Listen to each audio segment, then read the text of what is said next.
Ayan guys, yung size niya, wala tayong taga-video. Ayan. Compare ko lang sa size ko.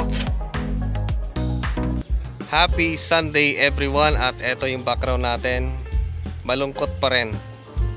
And eto yung ginagamit nating solar panel na si Jinx. Mainit na TIG 200.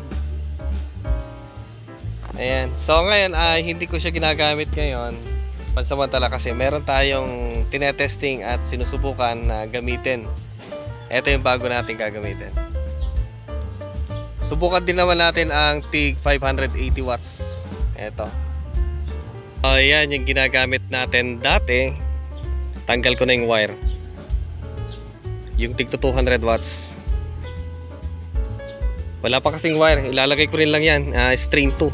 So ito yung main natin. String 1. Hindi ko pa, mamaya titingnan natin yung ilalim. Nakapatong muna sa yero kasi nga wala pa tayong lalagyan. Wala pang railings, as in wala pa. So testing pa lang naman eh. So ito guys ay 580 watts ang isa. So ito ay kung talagang malakas yung araw, medyo ano siya eh, maulap. Tapos hindi pa siya direct na facing sunlight kasi nga facing west siya. Yan. Mas maganda siguro kung medyo facing south, pero pansamantala ganyan muna. So 580 watts ang isa. So yan ay pag talagang fully peak na yan siguro ay abutin na siguro ng 2000 watts. So silipin natin. Subukan natin. Bigat siya. So yan guys yung kanyang ilalim. At bifacial daw ito at double glass. Bifacial kasi nga transparent siya. Naaninag doon sa kabila. Yan.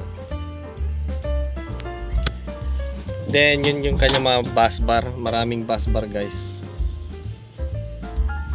Marami siyang bus bar. Uso na kasi ngayon ang bifacial. Ang bifacial kasi hindi siya kumbaga hindi siya design sa ganitong nakadikit sa yero. Nakadesign siya sa mga may angat sa ilalim. So pwede siyang gawing parang garahe, ganun. Yun ang the best sa kanya. Pero pag ganito nakadikit, parang hindi mo napapakinabangan yung pang ilalim na harvest niya.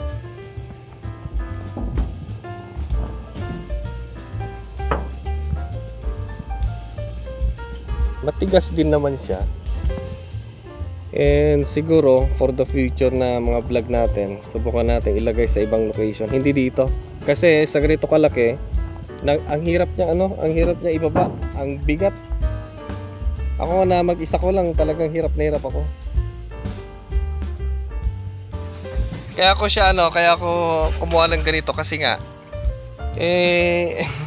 delikado na, dire-diretso na yung kulimlim niya. Buti nga ngayon umaraw eh. Pero kung tinuloy-tuloy pa niya yung kanyang kulimlim, tapos ito yung gamit ko, sigurado ubos na yung laman.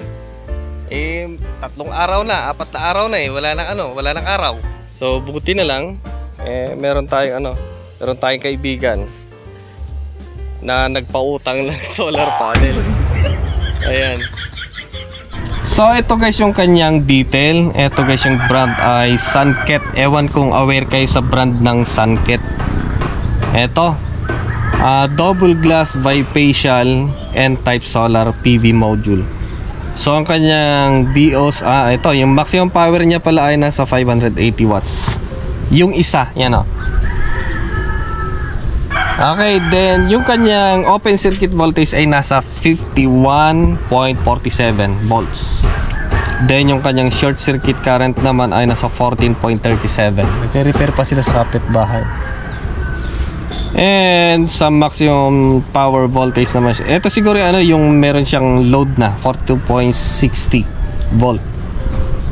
Ayan. Tapos yung maximum power current naman niya ay nasa 13.62 ampere. 13.62 ampere.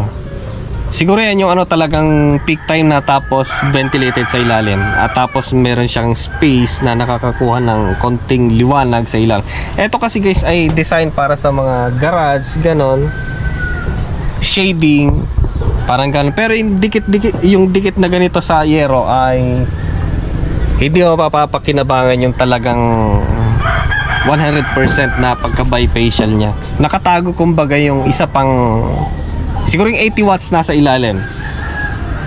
Then yung kanyang ano naman tolerance nasa 30%. Series fuse rating nasa 30 ampere. Malamang meron na siyang ano fuse siguro ito. Hindi ko pa nakita kasi. Next time siguro pag i-install na natin sa ano talagang lalagyan. May balak kasi ako dito guys na ilagay sa parang ano siya, parang garahe sa ilalim. Gagarahe natin ay yung BMW at yung ating Ferrari. Anak ka ng itik, one dilasag.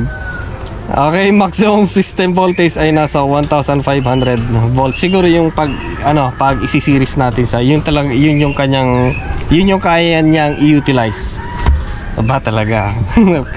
Weight ay nasa 31 kg. Bigat pala. Kaya pala kanina nilagay na dito sa taas. Kanina lang yan, nangito yan kasi inipit kong gano'n. Mag-isa ko lang kasi. Ang size po ng isang solar panel na 580 watts ay nasa 90 inches yung kanyang haba. Tapos yung kanyang lapad naman ay nasa 54 inches. And ngayon ko lang masusubukan ang ganitong mga solar panel. Ganito kalaki yung mga solar panel kasi nga yung dating ginagamit ko ay ganito lang kaliliit. Maliliit, mekos-mekos. Ayan. Ang maganda lang kasi dito, kaya kong i-install at i-reinstall na mag-isa ko lang. So kahit pasanin ko yan na isa-isa, pwede lang. Pero dito,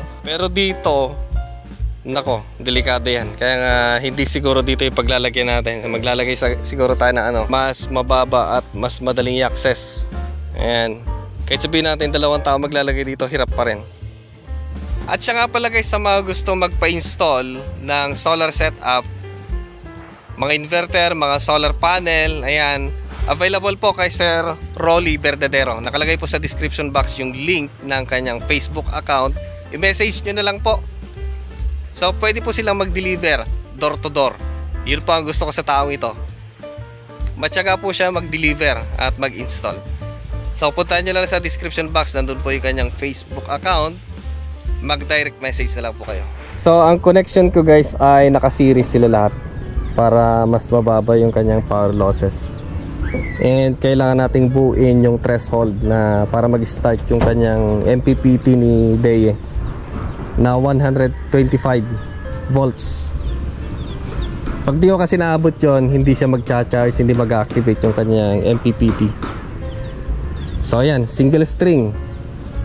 At siguro kaya naman na siguro abutin ito ng 2000 watts. Kahit 2000 watts lang, masaya na ako. Papaano makulimlim na yan. Ayan. May ano na, ilalagay pa rin natin itong si Jinko. Eto, kakabit pa rin natin yan. Gagamitin pa rin natin. And pansamantala muna, eto muna. Subukan lang natin, try natin. Lagay na dito. And wala pa akong mabiling kung bibili tayo sa online 3 days bago darating. So ayan guys, makulimlim. Kanina nung nasa taas tayo medyo maaraw, ngayon makulimlim na. And eto maganda guys kasi nga kahit na ganyan kakulimlim, maganda yung harvest. Nasa 900 watts pa rin, 162 volt. Pero pag ano yan guys, pag hindi na-load dito yung VOC nya, umaabot ng 200 volt DC. So umaabot siya sa 900 watts. Then yung pumapasok sa battery natin ay masaya na ako dyan guys. Kahit makulimlim, makulimlim makulimlim siya ngayon. Dati pag ganyan wala na, nasa 200 watts. Salanganin na yan, hindi na masyado magkarga dito. Bumagsak kasi mababa yung ating solar panel.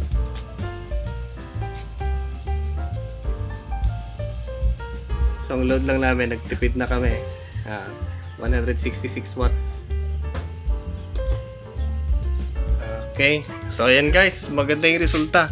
How much more kapag talagang maaraw, di mas malakas dyan.